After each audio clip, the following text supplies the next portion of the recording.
الذين يتبعون الرسول النبي الأمي الذي يجدونه مكتوبا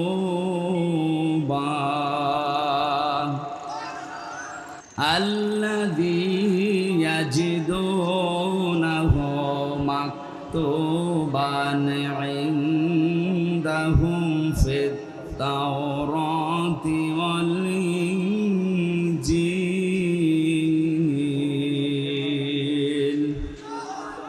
يأمرهم بالمعروف وينهاهم عن المنكر ويحل لهم الطيبات ويحرم عليهم الخبائث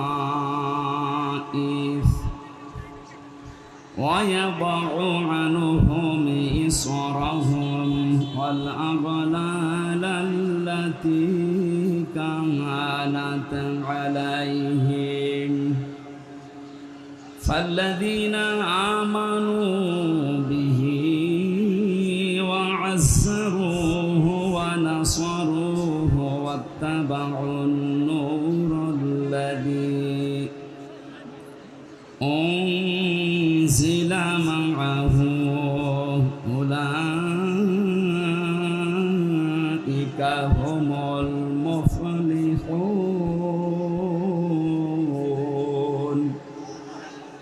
صدقت يا ربنا. عن أنس رضي الله تعالى عنه قال قال النبي صلى الله عليه وسلم الكيس من دان نفسه وعمل لما بعد الموت والعاجز من اتبع نفسه هواها وتمنى على الله رواه الترمذي. وقال تعالى في شأن رسوله إن الله وملائكته يصلون على النبي يا أيها الذين آمنوا صلوا عليه وسلموا تسليما اللهم صل على سيدنا مولانا محمد وعلى آل سيدنا مولانا জরে জরে পড়ি দরুদ ওহে মুমিন বসিয়া আমাদের দরুদ শোনেন নবীজি রাউজা পাকে শুইয়া আল্লাহুম্মা সাল্লি আলা সাইয়্যিদিনা মাওলানা মুহাম্মদ ওয়া আলা আলি সাইয়্যিদিনা মাওলানা মুহাম্মদ। আলহামদুলিল্লাহ, বাংলাদেশের ঐতিহ্যবাহী জেলা চুয়াডাঙ্গা জীবননগর থানার অন্তর্গত উথলি বাজার পাড়া কবরস্থান কমিটির উদ্যোগে নবম বাৎসরিক তাফসীরুল কোরআন মাহফিলের স্বনামধন্য সভাপতি বিশিষ্ট সমাজসেবক সাংবাদিক আমার শ্রদ্ধাভাজন ব্যক্তিত্ব অত্র এলাকার সুপরিচিত জনাব মোহাম্মদ আব্দুল্লাহ তাআলাল্লাহু আমরাহু ওয়া বারাকাল্লাহু ফি হায়াতি, সকলে বলেন আমিন। এতক্ষণ যারা আলোচনা রাখলেন এখানে অত্র এলাকার কৃতি সন্তান, ইসলামিক চিন্তাবিদ, শিক্ষাবিদ, রাজনীতিবিদ, শ্রদ্ধাভাজন বড় ভাই জনাব মাওলানা মহিউদ্দিন খতিব শানের হুদা কেন্দ্রীয় জামে মসজিদ। আলোচনা রেখেছেন ইসলামিক চিন্তাবিদ জনাব মাওলানা হুসাইন আহমেদ মাহফুজ চুয়াডাঙ্গা। উপস্থিত আছেন জীবননগর আলিম মাদ্রাসার সম্মানিত অধ্যক্ষ জনাব মাওলানা আব্দুল খালিক। বংশে বসা আছেন এই অত্র এলাকার সর্বজন শ্রদ্ধাভাজন ব্যক্তিবর্গ যারা, সামনে বসা মুসলমান ভাইরা, পর্দার আড়ালের সম্মানিতা মা এবং বোনেরা,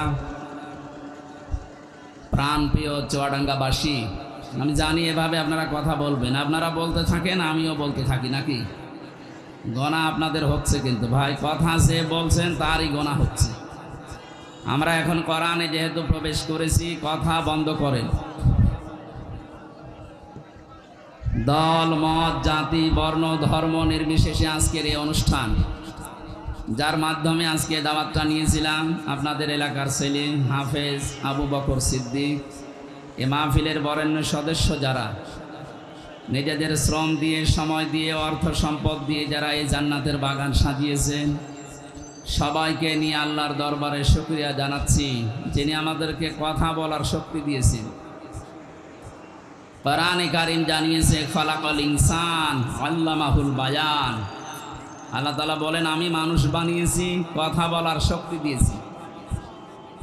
আমাদের আল্লামাহুল বায়ানের ওপরে চিন্তা ভাবনা করে আমরা পেয়েছি, বিজ্ঞান জানিয়েছে এ কয়েক ইঞ্চি কণ্ঠ দিয়ে আমরা কথা বলি। এক একটা কথা তৈরি হওয়ার জন্য 27টা স্তর পার করা লাগে। এগুলো সব আমার আল্লাহ তার ফেরেশতাদেরকে দিয়ে পার করিয়ে একটা করে কথা আমাদের মুখ দিয়ে বের করে দেয়। অথচ বাংলাদেশে দুঃখজনক হলেও সত্য, এ 15.5 বছর একটা অদৃশ্য শক্তি আমাদের এই কণ্ঠনালী চেপে ধরেছিল। যারা আল্লাহর দেওয়া বাক শক্তিকে রুদ্ধ করে দিয়েছিল, আল্লাহ তাদেরকে আজ রুদ্ধ করে দিয়েছে। ফালাম্মা নাসুমা যুকিরু বিহি ফাতাহনা আলাইহিম আবওয়াবা কুল্লা শাই। সূরা আনআম 44 নম্বর আয়াতের প্রথম অংশে আছে আল্লাহ তাআলা বলেন, যখন তারা আমি আল্লাহর নির্দেশ, আমি আল্লাহর আদেশ ভুলে গেল, তখন তাদের নিয়ামত আমি আল্লাহ যত ছিল সব খুলে দিলাম। তাদের শান্তি, তাদের স্বস্তি, তাদের টাকা পয়সা, তাদের ক্ষমতা, দিন যত গেল আমি আল্লাহ বাড়িয়ে দিতে থাকলাম। আমরা 2006 সালের 28 অক্টোবরের পর থেকে পৃথিবীর ইতিহাস যারা পাল্টিয়েছিল এই দেশে, এই আয়াতটা ওই সময় পড়ার পরে মনে করেছিলাম আল্লাহ মনে হয় এই মানুষগুলোকে পৃথিবীর মানচিত্রে আর জায়গা দেবেন না। অথচ দেখলাম 2 বছরের ব্যবধানে আল্লাহ তাদেরকে ক্ষমতার চেয়ার দিলেন। 5 বছর পরে মনে করলাম না, আর মনে হয় যাবে না, দেখলাম না, আবার টিকে গেল। 5 বছর পরে দেখেছি আবার টিকে গেল। 24 সালেও তারা টিকে গিয়েছিল। পরের শব্দটা আমরা বাস্তবে মিলিয়ে দেখলাম সূরা আনআম 44 নম্বর আয়াত, 7 নম্বর পারা, 12 নম্বর পৃষ্ঠা, 2 নম্বর লাইনে এটা আছে। আল্লাহ পাক বলেন হাত্তা ইদা ফারিহু বিমা উতু আখাযনাহুম বাগতাতান।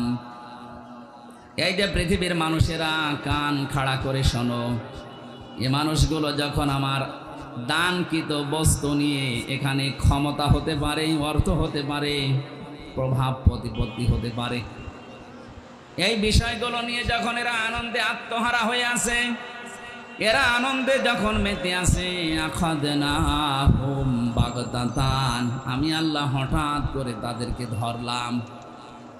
ও চুয়াডাঙ্গাবাসী, জালেমদেরকে ধরেন কে? এখানে ফাইল আল্লাহ নিজে কর্তা, হোম দিয়েছেন আল্লাহ, বহু বচন দিয়ে জানিয়েছেন এ পৃথিবীতে যারাই জালেম আল্লাহর নিয়ামত পাওয়ার পরে আনন্দে যারা আত্মহারা হয়ে আল্লাহর জিকির যারা বলে থাকে, তাদেরকে সরাসরি আমার আল্লাহ নিজে অ্যাটাক করেন। আল্লাহ পাক বলেন আমার ধরনটা লক্ষ্য করো, আখাযনাহুম, আমি নিজে তাদেরকে ধরলাম, বাগতাতান, আকস্মিক ভাবে, ফাইদাহুম মুবলিসুন, এ মানুষগুলো হতাশ হয়ে গেল। আপনি 2024-এর 5 আগস্টের সাথে আয়াতটা মিলান, আমার মনে হয় খাপের খাপ মিলে যাবে। ওরা কিন্তু আনন্দে ছিল। এ জালেমেরা কোনো দিন চিন্তা করে না যে আমাদের দুপুরের খাবার খাওয়ার সময় পাবো না। যদি এই চিন্তা করতো, জীবনও রান্না করতো না। কথা বলে না কেন? বিকাল 3টার ভেতরে ছেলে মেয়েরা যে তাদের ঘরে যা পেয়েছে ওইগুলো লুকিয়ে রাখতো। এমন এমন জিনিস দেখিয়েছে যেটা এখন আর দেখানো সম্ভব না। কথা বলে না কেন? আল্লাহ বলেন, মানুষগুলোকে আমি আকস্মিকভাবে ধরলাম, তারা হতাশ হয়ে গেছে, এমন নিরাশ হয়ে গেছে। তাদের চেহারার দিকে হে নবী আপনি তাকাবেন, দেখবেন ওদের চেহারার ভেতরে হতাশা। আপনি আজ দেখতে পাচ্ছেন আগস্টের 5 তারিখের পর থেকে আজকের দিন পর্যন্ত যত জালেম ধরা পড়ছে সবার চেহারা হতাশায় পরিপূর্ণ। তাহলে এটা ছাত্র জনতা বাংলাদেশের ছেলে মেয়েরা ধরেনি, এটা ধরেছে কে? কেন? এ মানুষগুলো আল্লাহর নিয়ামত পাওয়ার পরে আমার আল্লাহকে যখন ভুলে যায়, এ মানুষগুলোকে তখন আল্লাহ নিজে ধরেন। আর বাস্তবে আমরা যারা এই পৃথিবীতে সৎ কাজের আদেশ করি, এর পেছনেও কারণ আছে। ফালাম্মা নাসু মা যুকিরু বিহি আনজাইনাল্লাযীনা ইয়ানহাউনা আনিস সূ ইলা আখিরি আয়াত। আল্লাহ পাক বলেন, মানুষ যখন আমার নির্দেশ পাওয়ার পরে, আদেশ পাওয়ার পরে ভুলে যায়, এই মানুষগুলোকে তখন আমি আল্লাহ শাস্তি দেই। তাদেরকে শুধু বাঁচিয়ে রাখি যারা দুনিয়াতে সৎ কাজের আদেশ করতো আর এদের অন্যায় কাজে বাধা দিত। এই 15.5 বছরে আয়াতটা আপনি মিলাবেন, সূরা আরাফে আছে। আমি তো বাস্তব বলছি, এই 15.5 বছরে যারা কোরআনে কারিমের কথাগুলো দিয়ে মানুষদেরকে অন্যায় থেকে ফিরিয়ে রাখার চেষ্টা করেছে, তাদেরকে আল্লাহ এখন বাঁচিয়ে দিচ্ছে। ওরা বলে আমরা যা করবো, আপনারা বলেন কেন? আমরা বলি আমাদের নিজেদের বাঁচাতে। এই যে স্টেজটা দেখতে পাচ্ছেন, এটা মনে করেন একতলা, এর উপরে আর একতলা আছে। নৌকা চলতেছে সমুদ্রে, নিচতলায় পানির ব্যবস্থা নেই, উপর তলায় একটা পানির ব্যবস্থা করা আছে। নিচের লোকগুলো শুধু মাঝে মাঝে সিঁড়ি বেয়ে যায় উপরে পানি আনতে। ওপরের লোক যদি বলে কি করেন এত ডিস্টার্ব, নিচেই তো পানি আছে হাতের নাগালে, খুলে নিতে পারেন না তক্তা। ও মানুষগুলো বিরক্ত হয়ে বলছে ঠিক আছে, জীবনে আর পানি নেওয়ার জন্য আসবো না। নিচে যখন পানি আছে দেখি হাতের নাগালে যে একটা তক্তা খুলে নিয়েছে। ওপরে আমরা যারা আছি, আমরা যদি বলি যে যা করছে করুক গা, লা ইলাহা ইল্লাল্লাহ, ওপরে যারা আছে একটাও বাঁচবে। নিচের মানুষগুলো এই বোকামি করে নিজেরা যেমন মরবে, উপরে যারা আছে তারাও মরবে। কথা বলেন ঠিক কিনা? এই 15.5 বছরে আমরা নিশ্চুপ থাকতে পারতাম। আমার তো বাস্তব যতটুকু জ্ঞান আমি দেখেছি, এই 14টা দল বাদ দিয়ে বাংলাদেশে যত মানুষ আছে আমরা সব কিন্তু মাজলুম। কথা বলেন না কেন? যে দলের না আমি বলেন, 14 দল বাদ দিয়ে যারা আছি আমরা সব মাজলুম। আমার আয়াতের শেষের শব্দে এটা আছে, আমরা ব্যাখ্যায় যাব। আমি আমার যতটুকু লেখাপড়ায় আয়াতের উপরে আছে, আমার মনে হয় বাংলাদেশ আজকে একেবারে মিলে যাবে। আপনারা থাকবেন তো ঘন্টাখানিক। আল্লাহ পাক বলেন, এই মানুষগুলো যখন আমি আল্লাহর আদেশ ভুলে যাই, যে মানুষগুলো সৎ কাজের আদেশ করে আর অন্যায় কাজে বাধা দেওয়ার চেষ্টা চালায়, আযাব যখন পাঠায় তখন তাদেরকে বাঁচিয়ে দেই। আমরা এই আয়াত পড়েছি এই কারণে, জীবনের রিস্ক নিয়ে হলেও সৎ কাজের আদেশ, অসতে আমরা বাধা দেই। ওপর তলায় আসি বলে বেশি থাকবো তা না, যা করছেন নিচে বসে বসে। এটা যদি উপর থেকে বাধা আমরা না দেই, যত আল্লাহর বড় ওলি আমরা উপরে থাকি, আপনারা ডুবলে আমরাও ডুববো। এই জন্য 56,000 বর্গ মাইলকে এমন নিরাপদ রাখতে চাই যেন নিচে কেউ নৌকার তক্তা খুলতে না পারে। আজকে একজন উপদেষ্টার নাম নিয়ে সারা বাংলাদেশ না সারা বিশ্ব থেকে ঝড় উঠেছে, তাকে বাদ দেওয়া হোক। কেন? কারণ এই লোকটার 9টা দোষ বের হয়েছে। 1 নাম্বার, সে সমকামিতা প্রমোট করে। সে চায় যে পুরুষে পুরুষে বিয়ে হোক, এটা আল্লাহর নিষিদ্ধ কাজ। এক কথা বলে না কেন? আল্লাহ পাক বলেন, যুজ্জিনা লিন-নাসি হুব্বুশ শাহাওয়াতি মিনান নিসা। পৃথিবীতে আমি কয়েকটা জিনিসকে মানুষের ভেতরে আকর্ষণীয়, লোভনীয়, সুশোভিত করে দিয়েছি। তার ভেতরে 1 নাম্বারে নারী। মেয়েদের প্রতি পুরুষের আকর্ষণ, এটা স্বাভাবিক। তৈরি করেছেন কে? আল্লাহর এই নির্দেশকে যারা ডাইভাইড করে এখন পুরুষে পুরুষে বিয়ে করতে চাচ্ছে, এইরকম মানুষকে যারা উপদেষ্টা বানিয়েছে এদেশের 16 কোটি মানুষ মানে না। এক কথা বলেন না কেন? আপনি বাইরের দেশেও খবর নেন, যাদের ঈমান আছে তারা এই লোককে মানতে পারে না। এটা যেহেতু শুধু তাফসীর মাহফিল না, এখানে সব দলের মতের ধর্মের লোক আছে, আমি জানি। এটা শুধুমাত্র এদেশে যারা মুসলিম দাবি করছে তাদের অনুষ্ঠান না। আপনি দেখবেন রাস্তা দিয়ে আসার সময় কত হিন্দু পর্যন্ত বউ ছেলে মেয়ে নিয়ে আসতেছে। হাদা বায়ানুল লিন্নাস হুদাল লিন্নাস, মানুষ পদ পাচ্ছে যারা বিবেচিত আজকের এই অনুষ্ঠান তাদের জন্যে। সুতরাং আমার সামনে এখন এই 10,000 20,000 মানুষ না, আমি 18 কোটি মানুষের দায়িত্ব নিয়ে বলছি, তাড়াতাড়ি অবিলম্বে এই শয়তানকে আপনারা বাদ দিন। তার নাম বলতে চাই, আপনারা বুঝে ফেলেছেন। কথা বলেন না কেন? আমরা চাই ওনাকে যেন না রাখা হয়। সবগুলো আমার বলা দরকার নেই, একটাই যেহেতু বলেছি, মানে আল্লাহর নিষিদ্ধ কাজ, নারী পুরুষের আকর্ষণ নষ্ট করে নিজের স্ত্রীকে দিয়ে পর্যন্ত সিনেমা বানিয়েছে ব্যাচেলার।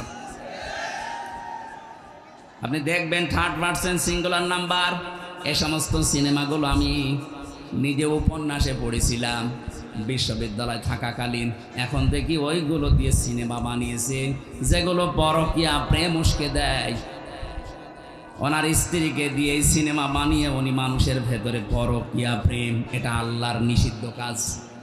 কথা বলেন না কেন? পরকীয়া প্রেম যেটা, এটা নিষিদ্ধ কাজ না। কোন হিন্দুকে বলেন, সেও মানবে না, যদিও সে আল্লাহ বিশ্বাস করে না, তারপরও সেই অবৈধ কাজ মানে না। অথচ মুসলিম নামধারী কি সুন্দর সুন্দর শব্দ দিয়ে নাম বানিয়েছে, মোস্তফা, সরোয়ার, ফারুকি, প্রত্যেকটাই অর্থবোধক নাম। প্রথমটা আমার নবীর নাম মোস্তফা, সরোয়ার আমার নবীর নাম, ফারুকি বিশ্ব নবী মোহাম্মদ রাসূলুল্লাহর সাহাবী হযরত ওমর ফারুকের নাম। এত সুন্দর সুন্দর জিনিস দিয়ে নাম বানালেন আর কাম করছেন সব উল্টা। ফারুক মানে সত্য মিথ্যার পার্থক্যকারী, আর আপনি সত্য মিথ্যা সব মিশ্রণ ঘটিয়ে সব এক করে দিচ্ছেন। এই জন্য জীবন যতদিন আছে আমরা চাই আমরা যেন আল্লাহর আযাব এবং গজবে আপনার মতো না পড়ি। এই কারণে আমরা বাধা দেই, প্রতিবাদ করি। যদি আমাদের সামর্থ্য যতটুকু আছে এইটাও বন্ধ করে দেয়, আল্লাহর কসম দাউদ নবীর জামানায় যেভাবে বানর বানিয়ে দিয়েছে আমাদেরকেও বানিয়ে দেবে। আমরা তো আমাদের বাঁচার জন্য প্রতিবাদ করছি। এই 14 দলটা বাদ দিয়ে বাকি যারা আছে আপনি তাকান, জীবনের উপরে রিস্ক নিয়ে তারা কিন্তু প্রতিবাদ করেছে, এখনো করছে। এই জন্য চাচ্ছি এ দেশটা যেন অশান্ত না হয়। এই কি করেন? হ্যাঁ, বিবেক নেই মনে হয়। কি শুরু করেছেন? কষ্ট হচ্ছে তো দেখতে পাচ্ছি। এভাবে থাকেন ভাই। না, এই যে এখানে কয়েকজন তুলে দিন। কোথায় যাবেন? আমি আসার সময় তো দেখলাম মানুষের কোনো জায়গা নেই। বাধা দিলে মানুষের ঝোঁক সেই দিকে বাড়ে। এটাই সেই দুনিয়া তৈরি হওয়ার পর থেকে আরম্ভ হয়েছে। 15.5 বছরে বাধা দিয়ে কি করলেন আপনি? 1 তারিখেই সব আল্লাহ উঠিয়ে দিয়েছে। সুতরাং যারা বাধা দিয়েছিলেন তাদেরকে তো আর খুঁজে পাওয়া যাচ্ছে না, তাদের খুঁজে পাওয়া যাবেও না। কারণ এই আয়াতের পরের শব্দ ফাকতি আযাবিরুল কওমিল্লাযিনা যালামু, জালেমদের গোড়া কেটে দিয়েছে কে? বলেন বলেন। ওদের গোড়া কেটে দিয়েছে। এই জন্যে তো এখন নতুন নতুন ইস্যু বানাচ্ছে। কতগুলো ইস্যু তৈরি করলো 5 তারিখের পর থেকে, একটাও হালে পানি নেয়নি। এখন আবার নতুন করে আরেকটা তৈরি করেছে। বিশ্বের বিভিন্ন মোড়লের কাছে এখন ধর্ণা দিচ্ছে যে আমি নির্বাচিত সরকার ছিলাম, আমাকে উৎখাত করা হয়েছে। এটা ডাহা মিথ্যা কথা। এটা যদি কেউ শয়তান কেউ বলে যে 15 বছরে কি দেশে নির্বাচন হয়েছে, শয়তানও হাসবে। কথা বলে না কেন? আপনি একটা ঘোড়াকে সকালবেলা জিজ্ঞাসা করেন, ঘোড়াও বলবে একটা কথা বললি। নির্বাচনের আগে যেখানে 154 জন হয়ে যায়, দিনের ভোট যেখানে রাতি হয়ে যায়, সেখানে আপনি এই কথা সারা বিশ্বের মানুষকে মোড়লদেরকে শোনাচ্ছেন কি? আপনি একটা হাসি মানুষ, এত বড় মিথ্যা কথা বলেন। আমি আর নাই বললাম। সুতরাং হাসি মানুষের কথা বলা ঠিক না। আপনার কথার কারণে আজ কিন্তু আমরাও কালার হয়ে যাচ্ছি বাইরের দেশে। এই যে সিঙ্গাপুর, মালয়েশিয়া কয়েকটা দেশ ঘুরলাম, এই সমস্ত দেশে যাবার পরে দেখি ওই মানুষগুলো গালি দেয় প্রথমে। আমি মদিনা থেকে একটা গাড়ি নিয়েছিলাম আবু জেহেলের কবর দেখার জন্য। ভাড়া ঠিক করার পরে ড্রাইভারকে বললাম চলেন, উনি আমারে বলে ইয়া হাজিউল হুজ্জাত। এভাবে দামাদামি করেন, কোন দেশে বাড়ি? যে তুমি বাংলাদেশ। হারামি। হারামি মানে? আচ্ছা আপনাকে বলি না, আপনার দেশে যে দায়িত্ব আছে ওইটা যা বলেন, আপনি বলেন, আপনার সাথে আমি আরো 2 লাইন বেশি বলছি। অথচ লোকটা মদিনার লোক, জীবনেও কোনোদিন ইনারে দেখিনি, নামও শুনিনি, খালি এই দেখেছে ওই হয়তো ফেসবুক চালায় বা এই যে ইউটিউব আছে, এই সমস্ত দৃশ্যগুলো ওখানে যায়, তামাম দুনিয়ায় তো যায়। এই মিথ্যা কথাগুলো দেখে দেখে বলে যে এই একটা কথা হইল, আল্লাহর ঘর তাওয়াফ করে গেল, নবীর রওজা জিয়ারত করে গেল, আর এরকম ডাহা মিথ্যা কথা বলে কি করি? এই 15.5 বছরে এই দেশে নির্বাচন হয়নি, এটা কি ওয়াজ করার প্রয়োজন আছে? এদেশে সবাই জানে, বিশ্বের মোড়লদের এই মিথ্যা কথা বলে এখন আর বোঝানো যাবে না, তারাও জানে। এদিকে তাকান ভাই, আল্লাহ তাআলা বলেন আমি নির্বাচিত করি, ওই চুয়াডাঙ্গাবাসী নির্বাচিত করি আমি। এ কথা কার? সূরা হজ 78 নম্বর আয়াতের মাঝে আছে, ওয়াজতাবাকুম, আমি তোমাদেরকে নির্বাচিত করি। নির্বাচিত করা হয় যে পদ্ধতির মাধ্যমে, ওই পদ্ধতির নাম নির্বাচন।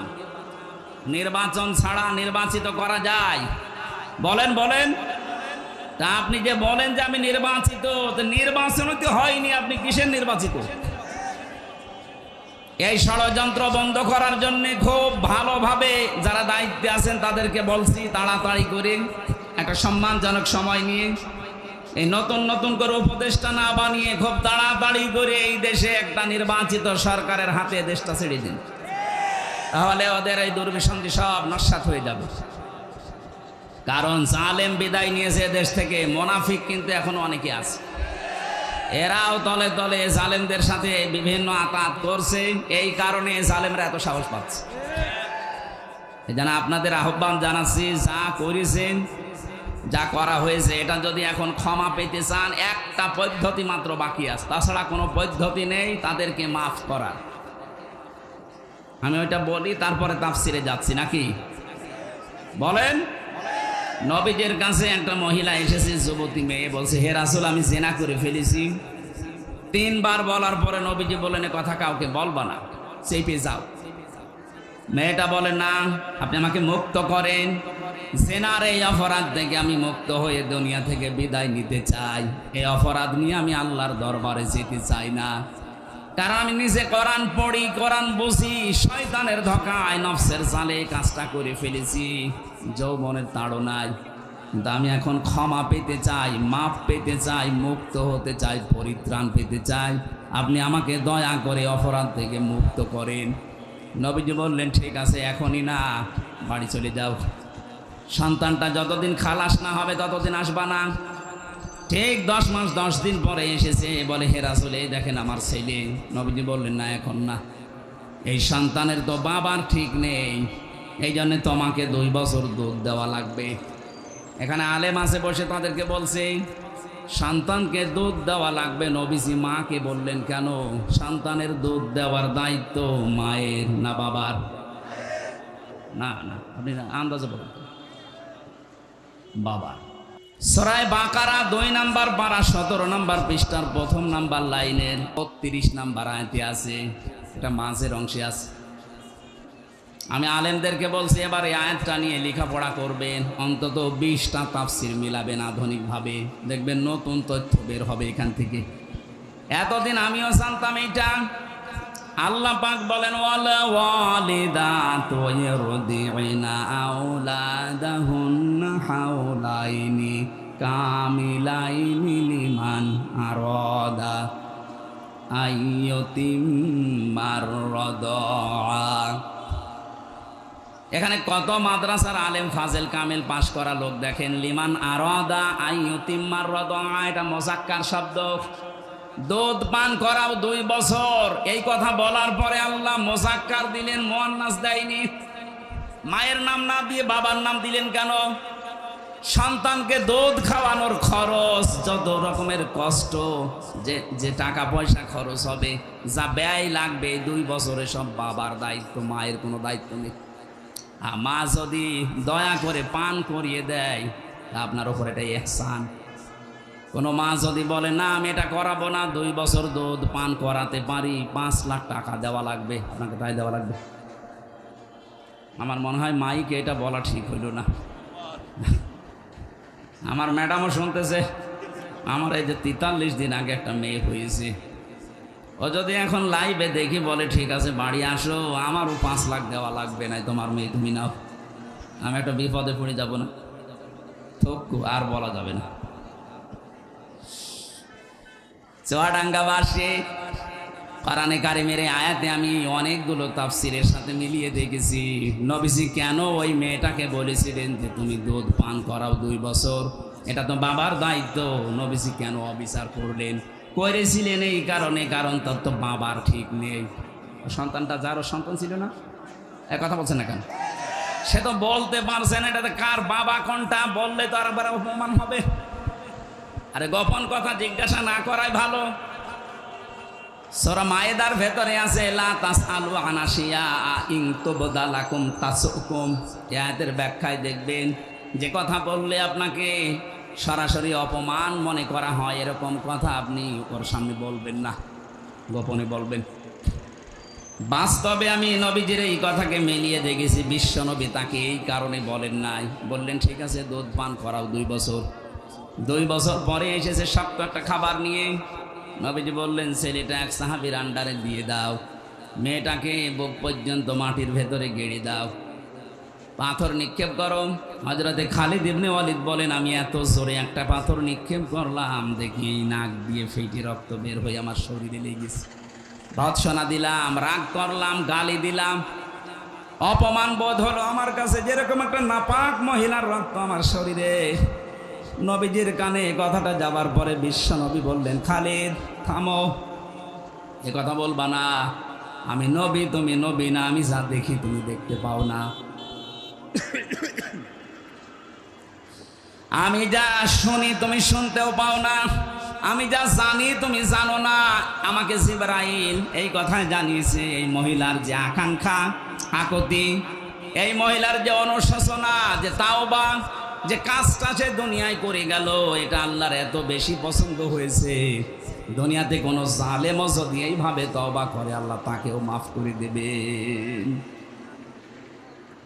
15.5 বছরে যারা জুলুম, অত্যাচার, নির্যাতন, মানুষের দোকান বন্ধ করে দিয়েছেন, মানুষের বাড়ি ঘর ভেঙে দিয়েছেন, চাঁদাবাজি করেছেন, খুন গুম, মিথ্যা মামলা, মিথ্যা সাক্ষী দিয়ে মানুষের জীবন নষ্ট করে দিয়েছেন, আয়না ঘর পর্যন্ত বানিয়েছেন, কথা বলে না কেন? আমি মাত্র 10 দিন ছিলাম মাটির নিচে, তাই আমার জীবন অতিষ্ঠ হয়ে গিয়েছিল। অথচ আমি দেখেছি ওখানে কেউ 8 বছর, 10 বছর, 14 বছর পর্যন্ত আছে। এই যে এত বড় বড় নখ হয়ে গেছে, চুল দাড়ি গোপ, মনে হচ্ছে জঙ্গল থেকে বেরিয়ে এসেছে। আমার 10 দিনের পেছনে এই মাজার এত ব্যথা, এখনো পর্যন্ত 60 হয়ে বসলে আমারও ব্যথা যায় না। মুফতি ফখরুল আমার সাথে ছিল, আমাকে বলছিল ভাই আপনার সাথে কি করা হয়েছে আমি জানি না, আমার এই পায়ের ভেতর দিয়ে হাত দিয়েছিল, এইভাবে হাত দিয়ে সামনে যে লোহার ব্যারিকেড এই জায়গায় টাঙিয়ে দিয়েছে, এরপরে দিয়েছে ওই জায়গায় হ্যান্ডকাপ লাগিয়ে। আরে 2-5 মিনিট 10 মিনিট না,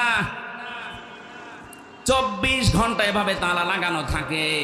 1.5 মিনিট থেকে 2 মিনিট সময় দেয় টয়লেট করার জন্য। সকালে কয়েকটা পচা ছোলা দেয়, দুপুরে যে খাবার দেয় মনে হচ্ছে কেউ মাখিয়ে দিয়েছে, খেলে খান, না খেলে ফেলে দেন।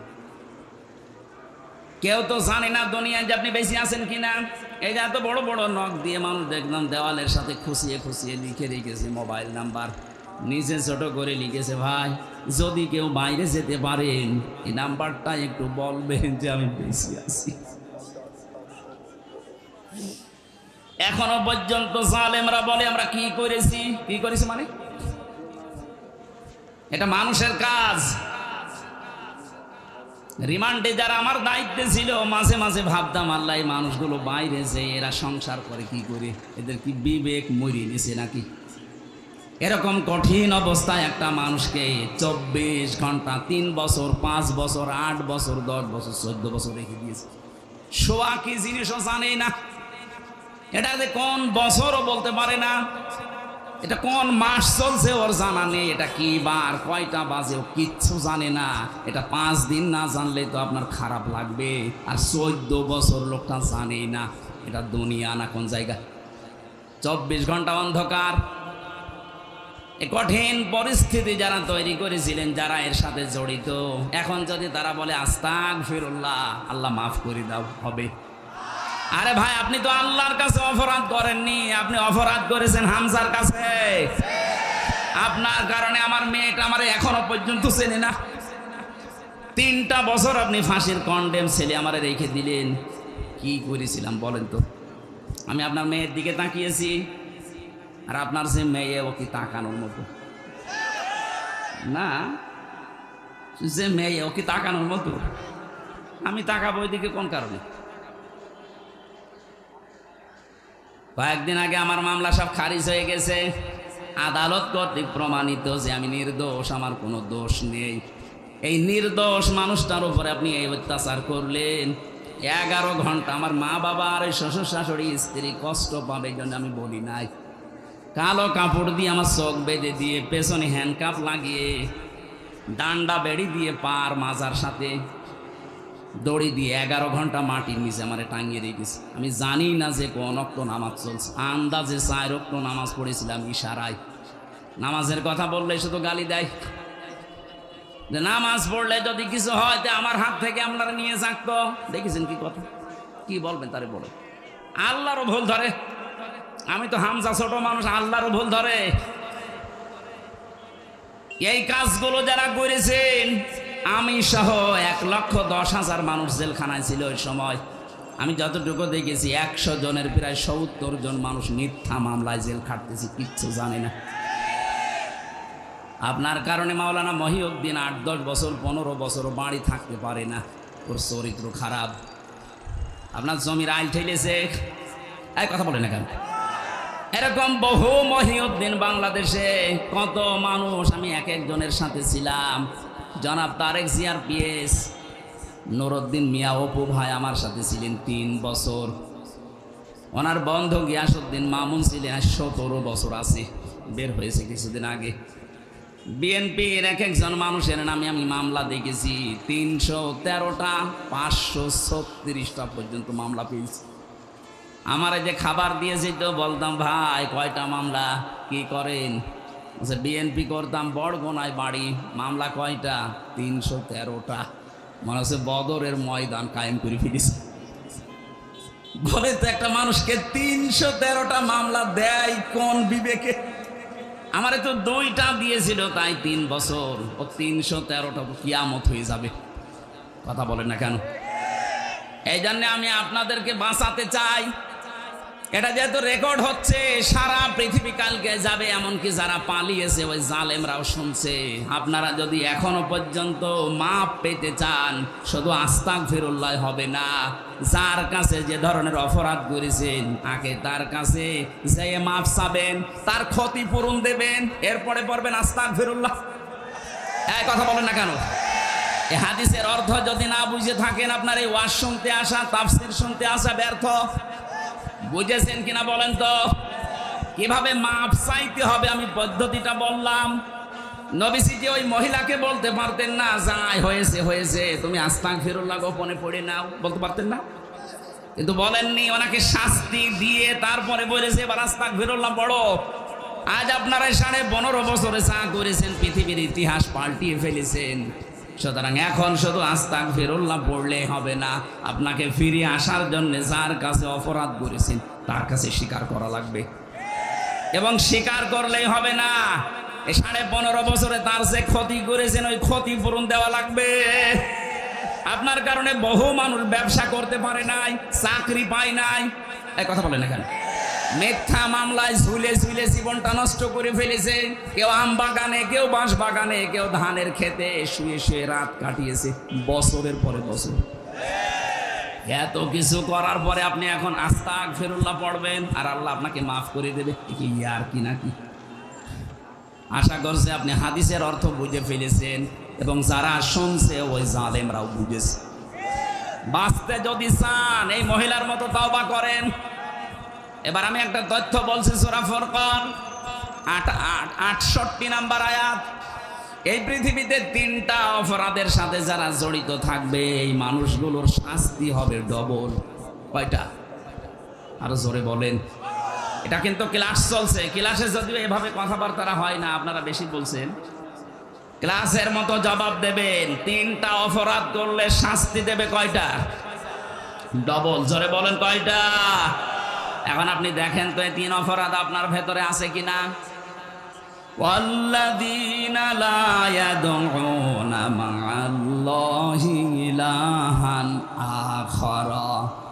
আল্লাহ পাক বলেন যারা আমি আল্লাহর সাথে অন্য কাউকে ডাকে, এই যে মা'আল্লাহ, আল্লাহর সাথে অন্য কাউকে যারা ডাকে, এটা বাংলাদেশ, ভারত আর পাকিস্তানে বেশি।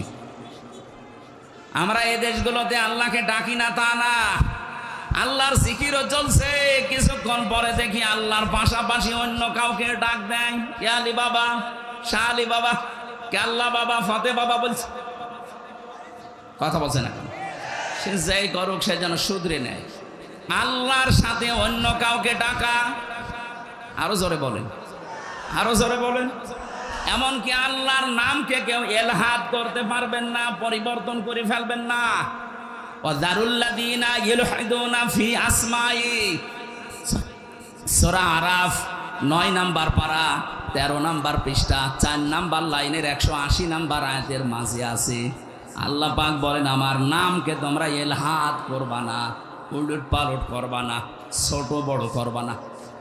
আজ যারা কালেমাকে লা ইলাহা ইল্লাল্লাহ পুরা কালেমা না পড়ে শুধু হালকা লা ইলাহা হবে, বলেন বলেন, শুধু ইল্লাল্লাহ ইল্লাল্লাহ হবে, আপনাকে পরিপূর্ণ করা লাগবে।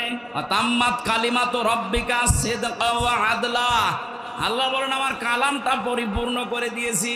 আপনি কোথায় পেয়েছেন যে শুধু লা ইলাহা বলা লাগবে? এই জন্য আল্লাহর নামকে কেউ যদি এলহাদ করে, পরিবর্তন করে ফেলে, আল্লাহ বলেন তাদের সাথে তোমরা ডাকবা না আমাকে। এরপরেও যদি বলেন আমার বাবা বলেছে, যান বাবার সাথে জাহান্নামে যান। এর চাইতে শক্ত কথা আমার জানা নেই।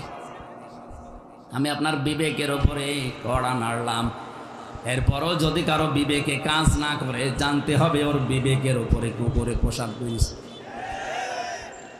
ও বলছে ঠিক। তাহলে আজকে থেকে সিদ্ধান্ত নিয়ে যাবেন এই মাহফিলে এসে আল্লাহর সাথে অন্য কাউকে আমি আর ডাকবো না, এমনকি রাসূলুল্লাহকে না।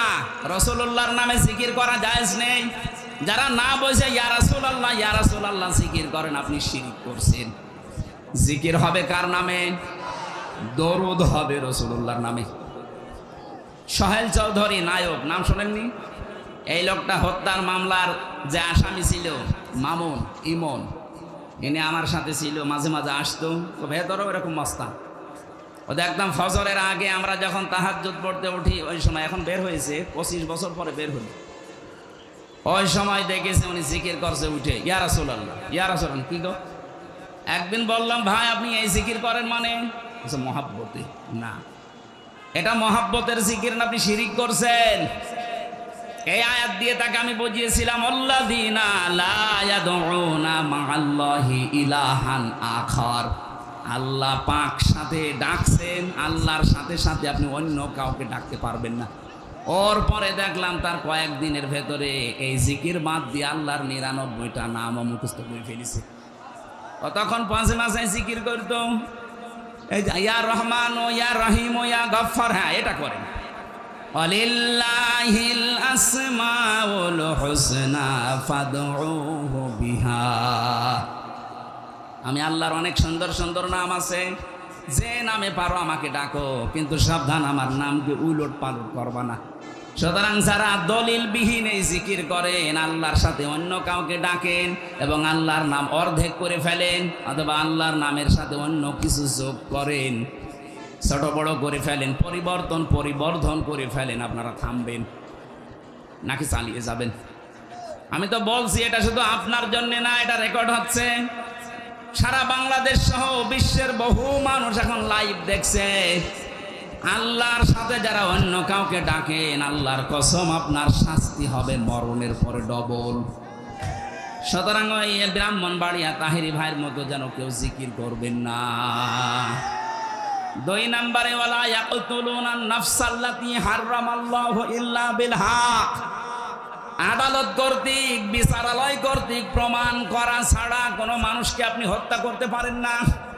অথচ আগস্টের 5 তারিখের আগে 3732 জন মানুষ হত্যা হয়েছে এই দেশে। এক কথা বলা লাগবে, এই মানুষগুলো মারার পেছনে একটাও যুক্তিসঙ্গত কোনো কারণ নেই, আদালত কর্তৃক প্রমাণিত কোনো দলিলও নেই। আপনি নিজের ইচ্ছা মতো মারলেন, কথা বলেন না কেন? এর সাথে যিনি জড়িত, যারা জড়িত, তাদের শাস্তি হবে ডবল। 3 নম্বরে ওয়ালা ইয়াজনুন, জেনা করা যাবে না। কে বলছে? জেনা করলে শাস্তি কয়টা? ডবল। বলেন। ইউদাফু লাহুল আযাবু ইয়াউমাল কিয়ামাহ। আল্লাহ বলেন তাদের শাস্তি দেব আমি ডবল। ও চুয়াডাঙ্গাবাসী, বিবেকটা খুলে, বিবেকের কানটা একটু এদিকে দেন।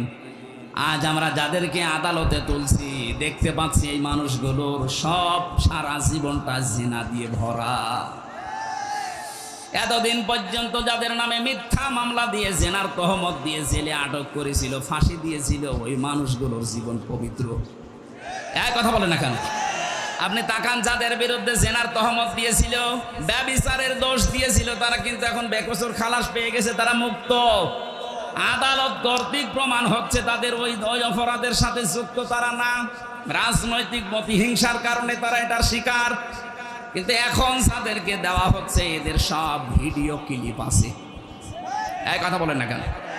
কালকে আমি জামালপুরে ছিলাম, জেলা জামালপুর, ওই যে টাকলা মুরাদ, 6 মিনিট 32 সেকেন্ডের একটা অডিও ক্লিপ ফাঁস হয়ে গিয়েছিল। এই কারণে তার মন্ত্রিত্ব শেষ, তার এমপিগিরি শেষ, বাকি আরটা বললাম না। অথচ এখন যারা আছে দেখেন, প্রত্যেকের 8 মিনিট 10 মিনিট 1 ঘন্টা পর্যন্ত এদের চরিত্র কোথায় সব ভিডিওই দেখা যাচ্ছে। জেনা করলে শাস্তি ডবল হয়, আর এদের পুরাটা জীবনই জেনা। দরবেশ বাবা পর্যন্ত অন্যের স্ত্রী নিয়ে এসে আল্লাহর রাস্তায় চালাচ্ছে। বলেন আপনি কাকে বিশ্বাস করবেন? আর বাকি দরবেশের যদি এই হাল, বাকি তো সব আল্লাহর রাস্তায় চলে গেছে। এই জন্য জেনার ধারে কাছে যাওয়া পর্যন্ত নিষেধ। আর এগুলো লাইসেন্স শুরু করেছিল আল্লাহ, এই কারণে এইভাবে শক্ত করে ধরেছে। তাহলে এই মহিলার উদাহরণ দিলাম আমি হাদিস দিয়ে, এই কারণে আজ হাজারো মানুষ মনে করছে যা করেছি, অন্তত এখন কিছু মানুষ যারা আত্মীয় স্বজন আছে এদের সাথে মিলে মিশে আস্তাগফিরুল্লাহ পড়েনি না, আপনার মাফ হবে না। আপনি ধরা তো খাবেনই, যদি মাফ পেতে চান এই মহিলার মতো তওবা করেন। এই 15.5 বছরে যাদের ক্ষতি করেছেন তাদের ক্ষতিপূরণ দেবেন, তাদের কাছে মাফ চাবেন। তারা যদি মন থেকে বলে ঠিক আছে যা মাফ করে দিলাম, এবার আপনি আস্তাগফিরুল্লাহ পড়বেন। আমার এই কথার অর্থ বুঝেছেন কারা? তারা শুধু হাত তোলেন তো। হ্যাঁ, আন্দাজে না, আমি কিন্তু জিজ্ঞাসা করব। এবার হাত অনেক নেমে গেছে। আলহামদুলিল্লাহ, আজকের মাহফিল সাকসেস।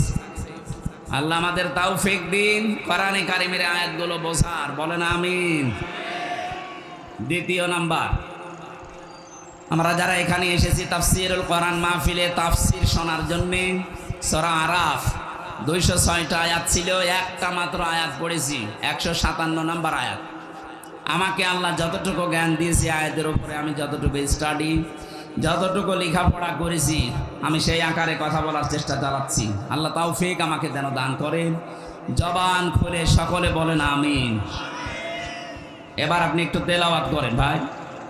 আউযু বিল্লাহি মিনাশ শাইতানির রাজিম।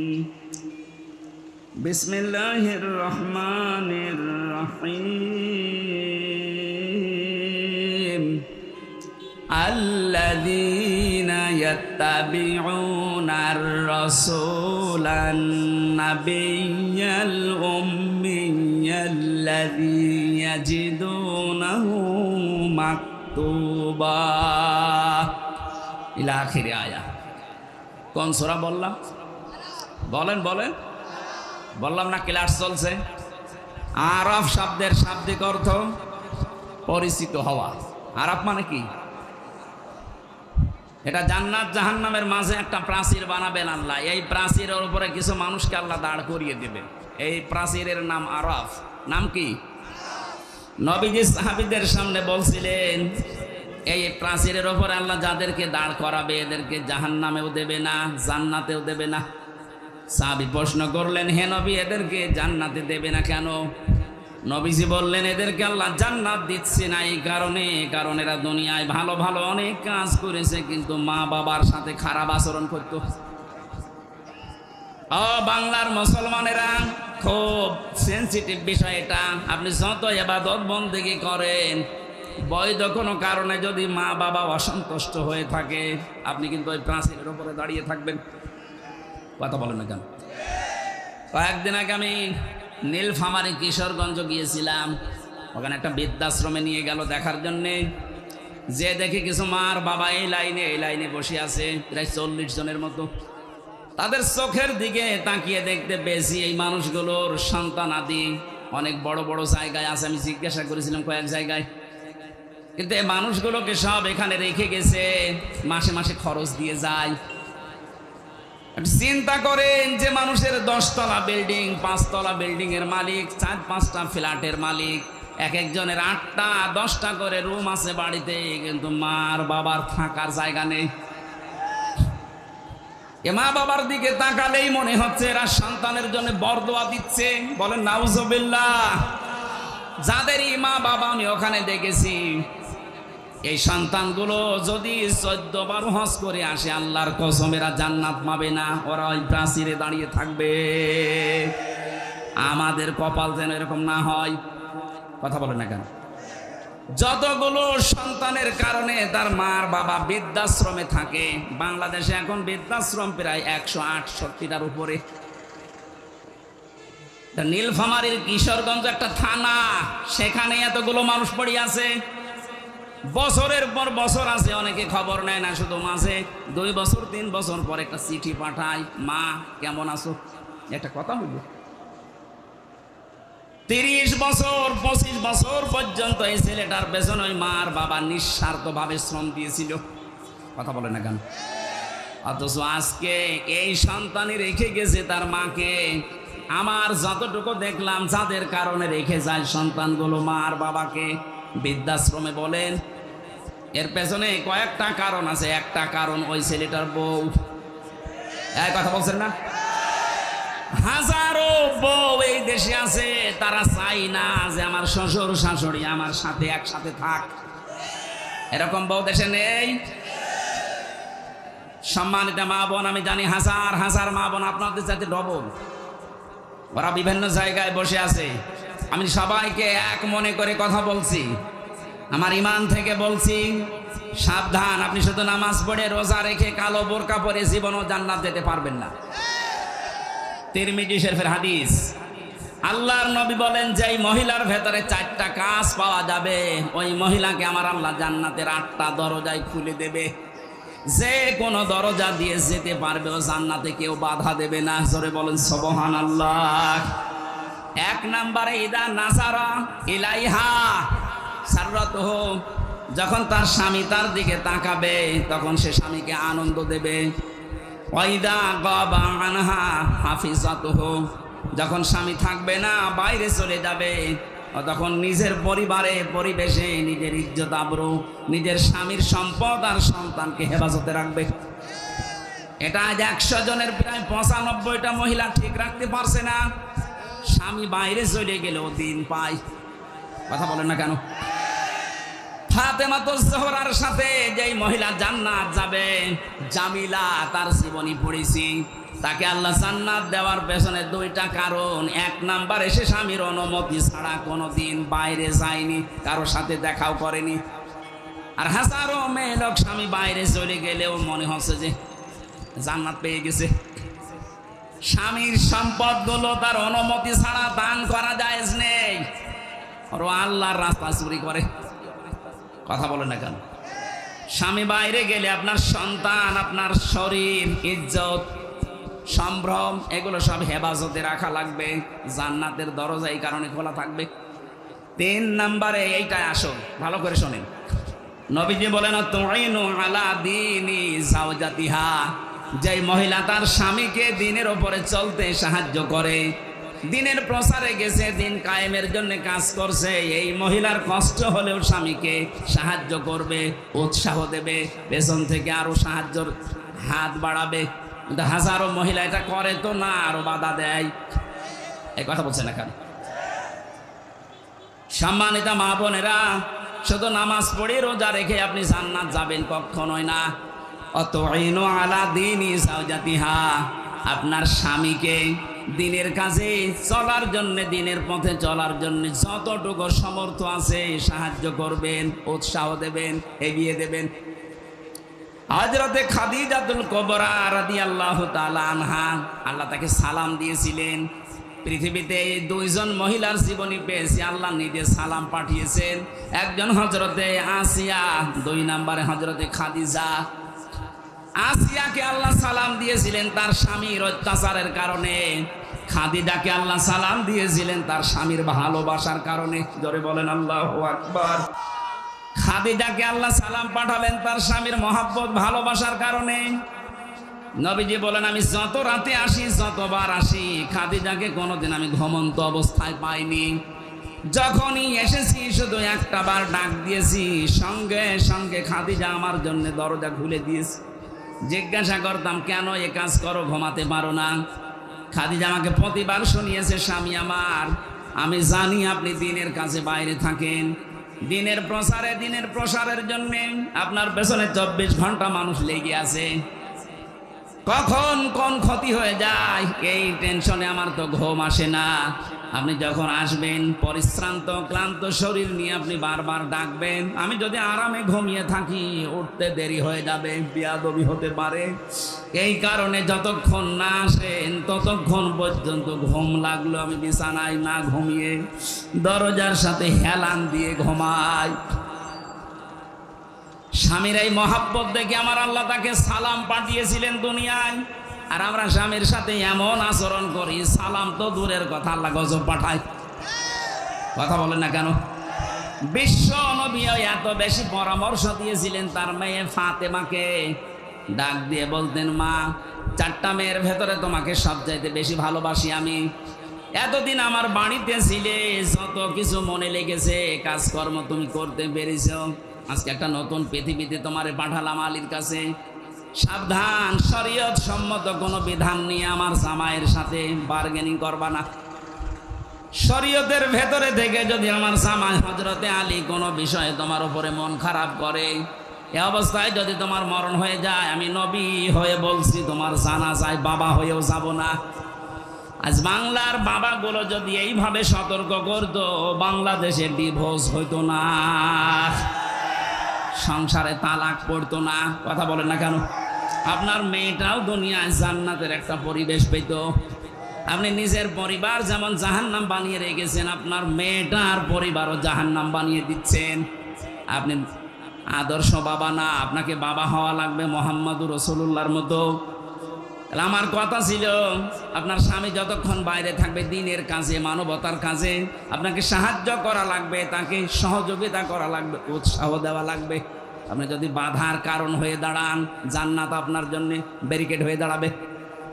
4 নম্বরে, বেশি স্বামী যা আদেশ করে ওটা যদি জায়েজ হয়, স্বামী যেটা চায় ওটা যদি জায়েজ হয়, স্বামী যেটা পছন্দ করে ওটা যদি জায়েজ হয়, আপনার জীবন থাকতে ওটা মানা লাগবে। এই 4টা কারণ পেয়েছি আমি তিরমিজি শরীফে। এখানে যত মহিলা এসেছে 5 ওয়াক্ত নামাজ আর রমজানের রোজার পাশাপাশি আমার আল্লাহ 4টা কাজ তাদেরকে করার তৌফিক দেন, বলেন আমিন। জীবননগরবাসী আরাফ নামক স্থানে মা বাবার সাথে বিয়াদবি করার কারণে আপনি দাঁড়িয়ে আছেন। নবীজি বলেন এরা জাহান্নামে যাচ্ছে না। সাহাবী বললেন কেন? নবীজি বলেন এই মানুষগুলো আর যাই করুক না কেন দুনিয়াতে এরা ইসলামী আন্দোলন করত, ইসলাম কায়েম করার জন্য এরা চেষ্টা চালাতো। এই দুনিয়াতে ইসলাম কায়েম হোক এই জন্য সর্বাত্মক চেষ্টা চালিয়েছে। কায়েম হয়নি ওর দোষ নেই, ও তো চেষ্টা করেছে। এই জন্য ওকে আমি আল্লাহ জাহান্নামে দেব না। সূরা সফ 10 নম্বর আয়াতের দলিল আছে। এটা থেকে প্রমাণ পাওয়া যায় যারা দিন কায়েমের জন্য চেষ্টা চালাবে তাদের আর যাই হোক জাহান্নামে যাওয়া লাগবে না। কিন্তু অশনি সংকেত এইটা হাদিসের শেষে কিন্তু আর বলা নেই যে কোথায় যাবে। বলেন তো আপনি জাহান্নামে গেলেন না, জান্নাতও যেতে পারলেন না। আরাফ নামক এই প্রাচীরের ওপরে যদি আমরা কেউ দাঁড় হয়ে পড়ি, আমাদের মতো কপাল খারাপ কারো আছে? এটা যা করবেন চিন্তা ভাবনা করে। আল্লাহ পাক এই সূরার ভেতরে একটা আয়াতে ঘোষণা দিচ্ছেন, আল্লাযীনা ইয়াত্তাবিউনার রাসূলা। এই আয়াতের ভেতরে আমি 13টা কাজ পেয়েছি, একটু খেয়াল করে শুনবেন। কাজ আছে এর ভেতরে 13টা। 6টা কাজ। 1 নম্বরে আছে পরিচিতি, 2 নম্বরে আছে সকল ন্যায় এবং অন্যায়ের আদেশ আর নিষেধ, 3 নম্বরে পবিত্র বস্তু হালাল করা, 4 নম্বরে অপবিত্র বস্তুগুলো হারাম করা, 5 নম্বরে বোঝা চাপানো বোঝা এবং বন্ধন যেটা সেটা থেকে আল্লাহ মুক্ত করে দেওয়া, 6 নম্বরে উৎকর্ষ সাধন করা মানব জীবনের। এই যে 6টার পরে আমার আল্লাহ এই আয়াতের শেষের দিকে জানিয়েছেন যে নবী আর রাসূল তোমাদেরকে পাঠালাম, তার দায়িত্ব ছিল দুনিয়ায় 3টা। তোমাদেরকে কিয়ামত পর্যন্ত এই 3টা দায়িত্ব পালন করা লাগবে। তার প্রতি ঈমান আনতে হবে, সম্মান করা লাগবে, সাহায্য করা লাগবে, সহানুভূতি দেখানো লাগবে। তার প্রতি যে আলো আমি পাঠিয়েছি তার মানে কোরআন শরীফ, এইটার উপরে অনুসরণের মাধ্যমে জীবন চালাতে হবে। শেষের শব্দ হচ্ছে উলাইকা হুমুল মুফলিহুন, এরা সফল কাম। এবার আসেন আমরা আয়াতের ব্যাখ্যায় যাই। 1 নম্বরে আল্লাযীনা ইয়াত্তাবিউনার রাসূলা, যারা অনুসরণ করছে করবে। ইয়াত্তাবিউনা এটা মুজারে, বর্তমান ভবিষ্যৎ, প্রেজেন্ট ফিউচার। যারা অনুসরণ করছে এবং করবে কার? রাসূল, নবী, উম্মি, 3টা পরিচয় দিয়েছেন। এই একটু খেয়াল করে শোনা লাগবে এটা। আল্লাহ পাক যার অনুসরণ করার জন্য আমাদের সবাইকে আদেশ দিচ্ছে, তার পরিচয় কয়টা বললাম? 3টা। আরো জোরে বলেন কয়টা? 1 নম্বরে তিনি রাসূল, 2 নম্বরে তিনি নবী, 3 নম্বরে তিনি উম্মি। এখন রাসূল কাকে বলে, নবী কাকে বলে, উম্মি কাকে বলে? আমার আয়াতের মূল শব্দের তাফসীর করার নিয়ত ছিল ইয়ামুরুহুম বিল মারুফ ওয়া ইয়ানহাহুম আনিল মুনকার, এই 2টা শব্দে। বাকিগুলো আপনারা তাফসীরে ফি জিলালিল কোরআন, ইবনে কাসির, মারিফুল কোরআন আর তাফসীর হাক্কানি, এই 4টা তাফসীরে থেকে আমার আজকের আলোচনা। এগুলো একটু দেখে নিয়েন, আরো বিস্তারিত জ্ঞান পাবেন। এমন রাসূলের পরিচয় দিয়ে আল্লাহ অনুসরণ করার কথা বললেন, তার প্রথম পরিচয় তিনি মুহাম্মদ ইবনে আব্দুল্লাহ না, তিনি রাসূল। কি আমি এবার আলেমদেরকে বলছি, রাসূল হওয়ার জন্য ওনাকে যে সময় বেঁধে দিয়েছিলেন আল্লাহ, জন্মের পর থেকেই কিন্তু ওনাকে কেউ রাসূল বলে নাই। পুরা আরব জাহানের ভেতরে ওনাকে বলতো আল আমিন, আস সাদিক অথবা মুহাম্মদ ইবনে আব্দুল্লাহ। কথা বলেন না কেন? 1 থেকে 40 বছর কেউ পুরা আরব জাহানে রাসূল বলেছে? বলেন কখন বলেছে? 40 বছর বয়সে তিনি যখন আল্লাহর কাছ থেকে পেয়েছিলেন, ইকরা বিসমি রাব্বিকাল্লাযী খালাক, আল্লাহ পাক এই 5টা আয়াত তাকে দেওয়ার সঙ্গে সঙ্গে তিনি বাড়িতে আসলেন। এই বললাম না একটু খেয়াল করা লাগবে। কেন বাড়িতে আসার পরেই বললেন জাম্মিলুনি জাম্মিলুনি ইয়া খাদিজা, আমাকে ঢেকে দাও, আমি ভয় পেয়েছি। হযরতে খাদিজা ওই দিন তাকে 5টা কথা শুনিয়েছিলেন। পৃথিবীর কোনো স্ত্রী যদি স্বামীকে এই 5টা কথা বলতে পারে, সে স্বামী যেন বিশ্বাস করে সে হক পথে আছে। আর যদি মনে করেন না, স্ত্রীর পক্ষ থেকে 5টা কথা আসে না, আপনি যত বড় আল্লাহর ওলি দাবি করেন, আপনি বুঝবেন আপনি ভ্রান্ত পথে আছেন। খাদিজা ওই দিন বলেছিলেন, যদিও তিনি ঈমান এখনো আনেননি, প্রথমেই বলেছিলেন স্বামী ভয় পাবেন না, কাল্লা আল্লাহি মা ইয়াখজি কাল্লাহু আবাদান, আল্লাহর কসম কখনো আল্লাহ আপনাকে ভয় দেখাতে পারেন না। জিন পরি ভূত পেতনি যাই বলেন, যারা ভয় দেখায় এরা আপনার কাছে আসতে পারে না। কারণ কি, ইন্নাকা লা তাসিলুর রহিমা, আপনি আত্মীয়তার সম্পর্ক ঠিক রাখেন।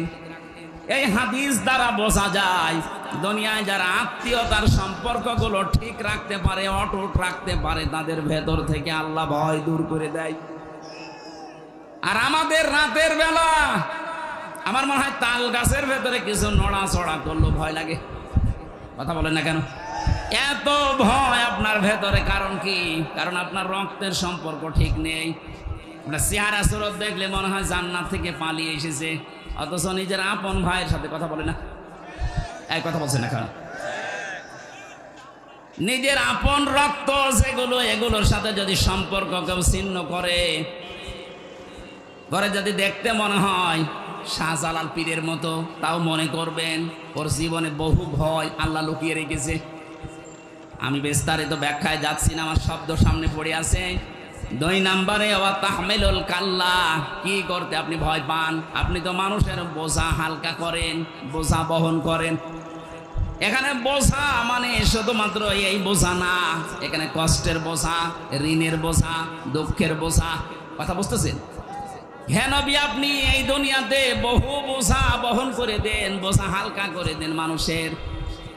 অথচ আশ্চর্য হয়ে গেলাম, এতবার জীবনে হজ করার পর, নবীর উম্মত দাবি করার পর, মুসলিম জাতির অনেকে তাকে মা বলে, অনেকে তাকে বোন বলে, অথচ এই মানুষটা পালিয়ে যাওয়ার সময় কত রকমের বোঝা আমাদের উপরে দিয়ে গেল।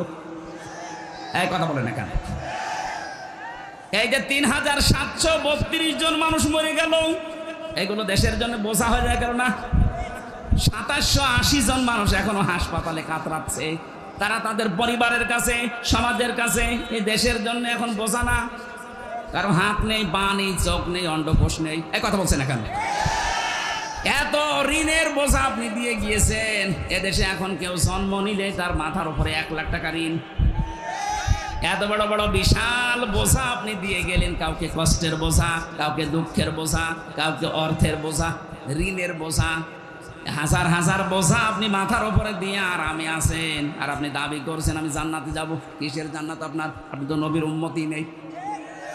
শুধু উনি না, এই পৃথিবীতে যারাই মানুষের উপরে বোঝা তৈরি করে দেয়, বোঝা হালকা করে না, কত মানুষকে, নিরীহ মানুষকে বেকার মিথ্যা মামলা দিয়ে তার মাথার উপরে একটা বোঝা চাপিয়ে দিলেন। আমার পরিবারের উপরে 3টা বছর কি বোঝা চাপিয়েছিলেন বলেন তো? 2-5 হাজার, 10,000 না, কত লক্ষ লক্ষ টাকা আমার পরিবার থেকে আপনারা নিয়েছেন। মনে হচ্ছে যে আমার বাবার কাছেও টাকা পায়, সে টাকা চাইতে গেছে।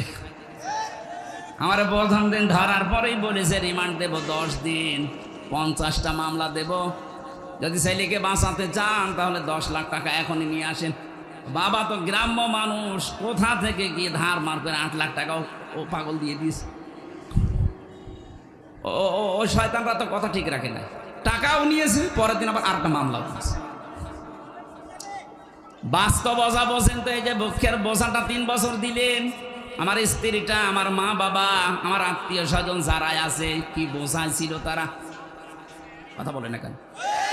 অন্তত আমার রক্তের সম্পর্ক যাদের সাথে আছে, এই মানুষগুলো তো রাতে ঘুমাতে পারতো না। বিনা কারণে একটা মানুষ 2টা মেয়ে রেখে জেলখানায় পড়ে আছে বছরের পর বছর।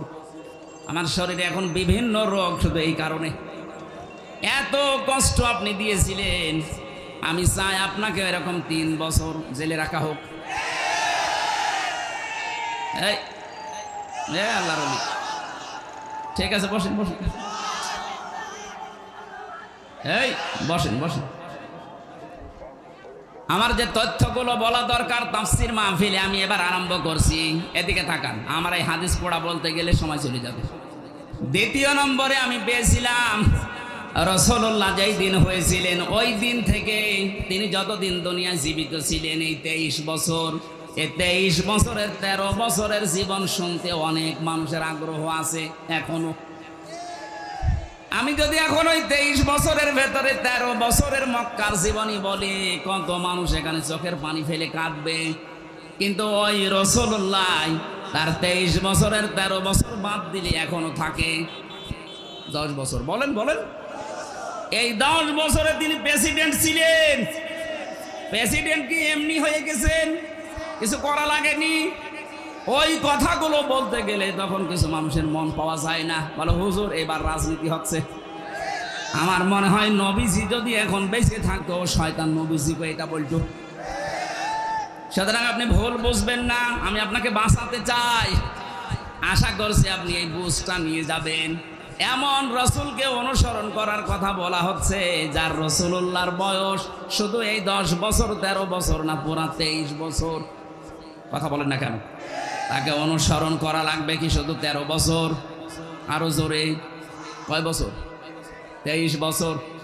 আগের 23 বছর তিনি হিলফুল ফজল গঠন করার মাধ্যমে কাটিয়েছিলেন। 17 থেকে 40 এই 23 বছর। বাকি 23 বছর কোরআনে কারীম হাতে নিয়ে তিনি এমন বিপ্লব ঘটিয়েছেন, কিয়ামত পর্যন্ত এইরকম বিপ্লব কেউ ঘটাতে পারবে না। জোরে বলেন সুবহানাল্লাহ। বিশ্ব নবী যেমন বলেছিলেন খায়রুল কুরুনি করনি, আমার যুগ শ্রেষ্ঠ যুগ। হয়তো সেরকম সেই শ্রেষ্ঠ যুগ এই পৃথিবীতে আর হবে না, কিন্তু শান্তির যে সমাজ তিনি প্রতিষ্ঠা করেছিলেন ওই নমুনা দেখানো যাবে। যারা হজে যায়, এই যে মাওলানা মহিউদ্দিন, আমার শ্বশুর এবং মাওলানা সুলতান সাহেব যাচ্ছে, ওখানে প্রবেশ করার আগেই দেখবেন একটা আয়াত আমরা পড়ি, অমাঙ্গে দাখলাহু কানা আমিনা। কোন মানুষ যদি এই কাবা শরীফের এরিয়ার ভেতরে আসে, আল্লাহ বলেন আমি তাকে নিরাপত্তা দিয়ে দেই। এই আয়াতটা কার? আরো জোরে। আমি এই আর কি মারার জন্য পড়ি না, এখানে শিক্ষা আছে। কাবার চত্বরের ভেতরে আসলেই তাকে নিরাপত্তা দেবে কে? আরো জোরে বলেন। কারণ ওই ঘরটা কার? বাংলাদেশ কি কাবা ঘর? বলেন বলেন। তাহলে এখানে কি এখন অরাজকতা চলছে? এই জায়গায় যদি শান্তি স্বস্তি নিরাপত্তার পরিবেশ দিতে হয়, এটা তো কাবা না। কি করবেন আপনি? সূরা আনাম 82 নম্বর আয়াতে আল্লাহ দলিল দিয়েছেন 6000 কিলোমিটার দূর এখান থেকে কাবা শরীফ। কাবার ভেতরে ঢুকলে না আপনি নিরাপত্তা পেয়ে যাবেন, বাংলাদেশের 56,000 বর্গ মাইলে আসলে আপনি নিরাপত্তা পাবেন কি করে? আল্লাহ পাক বলেন এই কাজটা করো, উলাইকা লাহুমুল আমনু।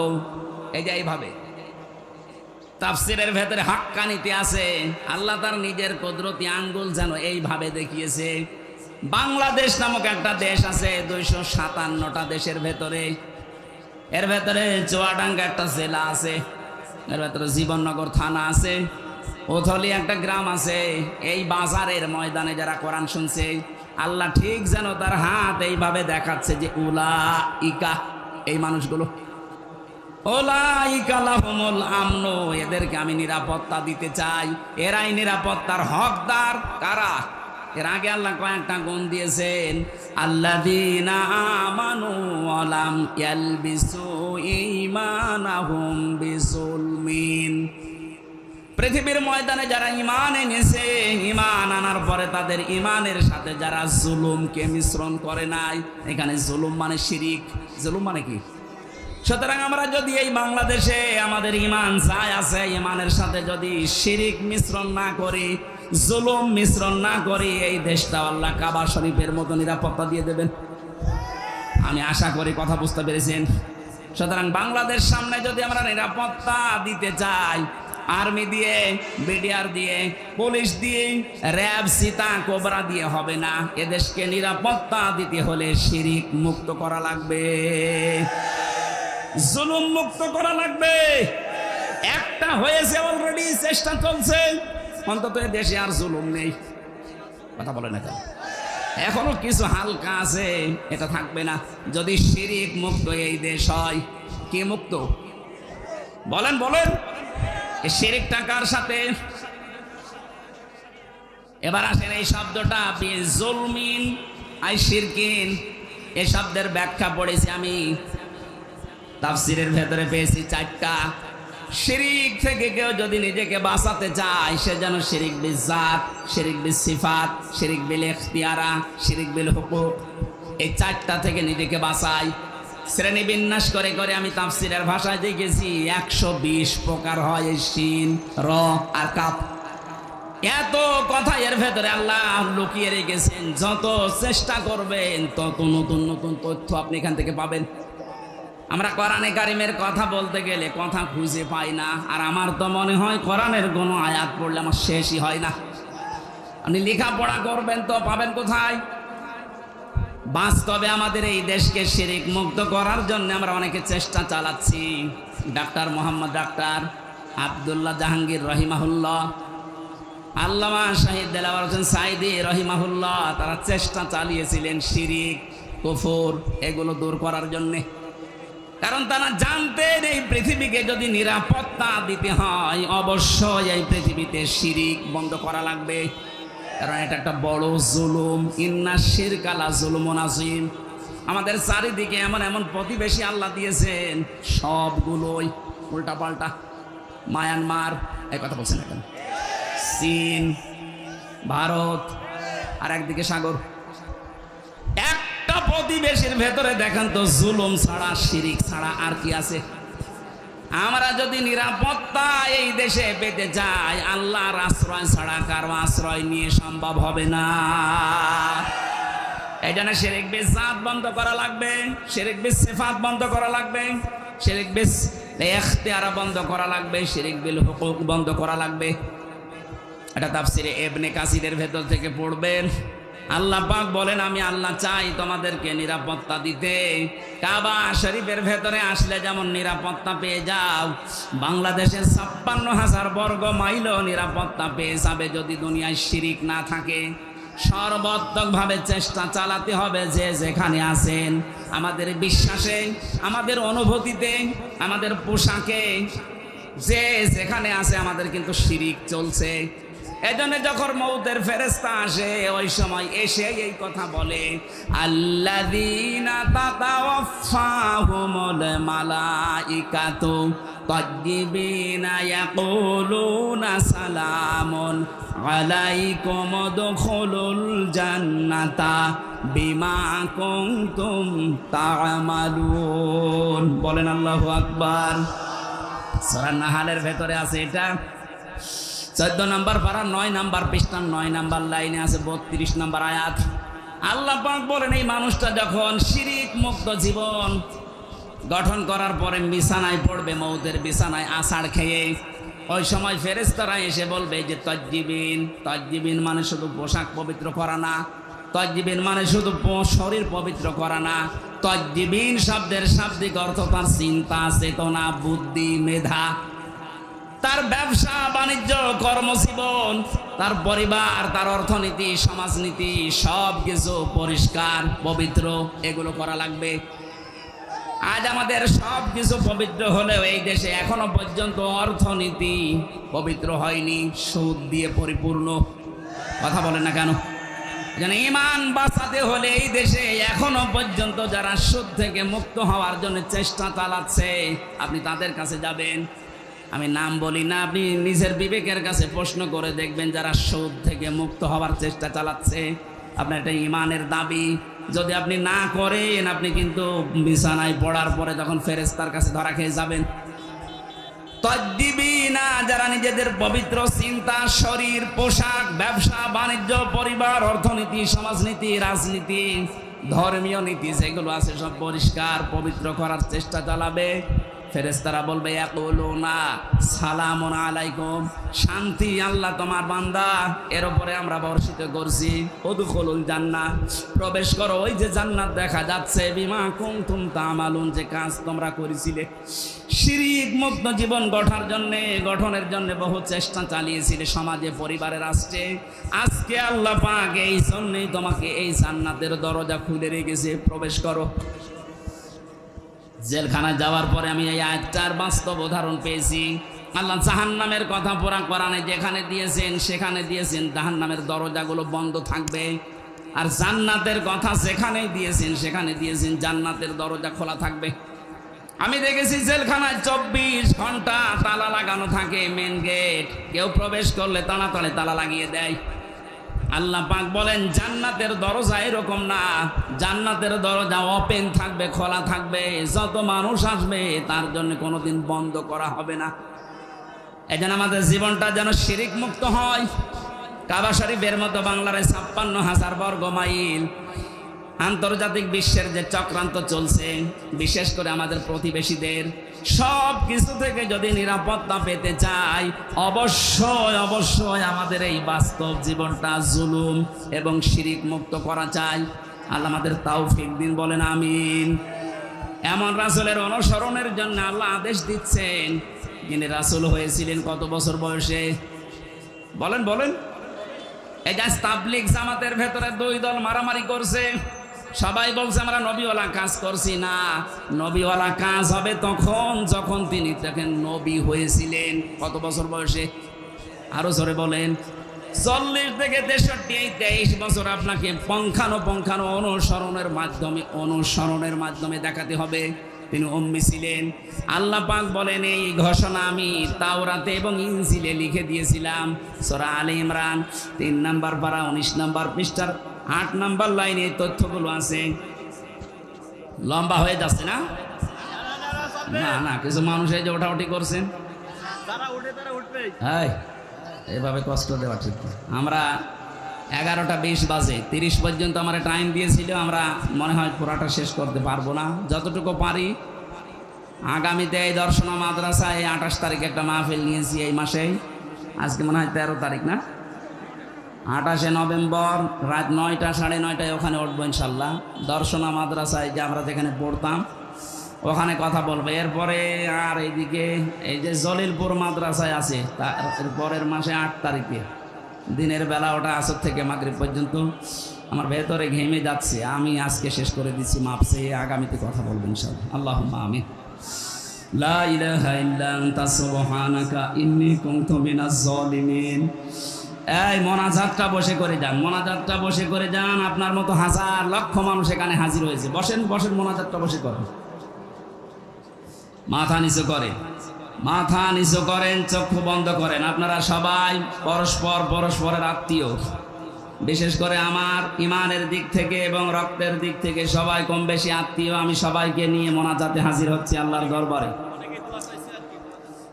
রব্বানা যালামনা আনফুসানা ওয়া ইল্লাম তাগফির লানা ওয়া তারহামনা লানাকুনান্না মিনাল খাসিরিন। রব্বুল আলামিন, 3টা বছর আমি জালেমের কারাগারে বন্দী ছিলাম। শরীরটা অসুস্থ হয়ে গেছে, এখনো পর্যন্ত স্বাভাবিক হয়নি। কথা বললে আমার কণ্ঠে ব্যথা হয়ে যাচ্ছে।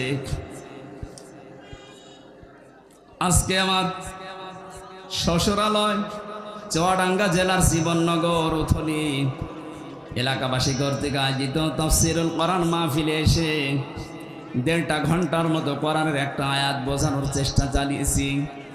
আমি আশা করি এবং বিশ্বাস করি তোমার বান্দা বান্দিরা এটা সহজে বুঝে ফেলেছে। এখন এদেরকে আমল করার তৌফিক দাও। জান্নাতের এই বাগানটা সাজাতে তোমার যে বান্দাগুলো বিভিন্ন কায়দায় শ্রম দিয়েছে, অর্থ দিয়েছে, এদের এই শ্রমকে অমরের মতো কবুল করে নাও। এদের এই অর্থগুলোকে হযরতে ওসমানের টাকার সাথে কবুল করে নাও। যত যুবক এই মাহফিলের জন্য দেখলাম সেই উথলি মোড় থেকে আইলাতালে রেলগেট পর্যন্ত কত কষ্ট স্বীকার করছে, এ যুবকদেরকে যে মা পেটে নিয়েছে, মায়ের পেট তুমি খাদিজার মতো বানিয়ে দাও। এই মাহফিলের বরেণ্যের সদস্য যারা, আজকের মাহফিলের সম্মানিত সভাপতি জনাব আব্দুল্লাহ তোমার বান্দা, মেহেরবানি করে বান্দা বানিয়ে দাও। হাফেজ আবু বকর সিদ্দিক, আল্লাহ নাম না জানা কত মানুষ যে যেইভাবে এগিয়ে এসেছে কোরআনের এই প্রচারের এই অনুষ্ঠানে, আল্লাহ তোমার রহমত তাদের দিকে এভাবে এগিয়ে দাও। কত মানুষ দোয়া চাচ্ছিল, অসুস্থ, এমন রোগ দিয়েছো যে মানুষের কাছে বলাও যায় না। মেহেরবানি করে আমাদের রোগকে শেফায়ে কামেলা আজেলা বানিয়ে দাও। আল্লাহ তাআলা আমার বড় শ্বশুর অসুস্থ হয়ে পড়ে আছে, সারাটা জীবন তোমার নামের ঘোষণা দিচ্ছে, হাইয়া আলাস সালাহ হাইয়া আলাল ফালাহ। তোমার ওই গোলামকে মেহেরবানি করে সুস্থতা দান করো, হায়াতে তাজ্জেবা সিহাতে কল্লিয়া দিয়ে দাও। যত মানুষ আমরা অসুস্থ আছে এলাকাতে, মেহেরবানি করে শেফা দিয়ে দাও। মা বোনেরা যারা আছে এদেরকে তুমি ফাতেমার মতো বানিয়ে দাও। আমাকে তিনটা কন্যা তুমি দিয়েছো, এদেরকেও তুমি ফাতিমাতুজ জাহরার মতো বানিয়ে দাও। আমার স্ত্রী অসুস্থতাকে শেফায়ে কামেলা আজেলা দাও। আমার শ্বশুর শাশুড়ি সহ এলাকায় যারা আমার আত্মীয় স্বজন, যত মানুষ দূর দূরান্ত থেকে কোরআনের মহব্বতে ছুটে এসেছে, খালি হাতে ফেরত না দিয়ে এদের বাড়ি পর্যন্ত যাওয়া আসায় নেকি দিয়ে পাল্টিয়ে দাও, গনাগুলো ঝরিয়ে দাও। আল্লাহ আমল নামা যেন পুরাটা নেকি দিয়ে পাল্টিয়ে পরিবর্তন হয়ে যায়।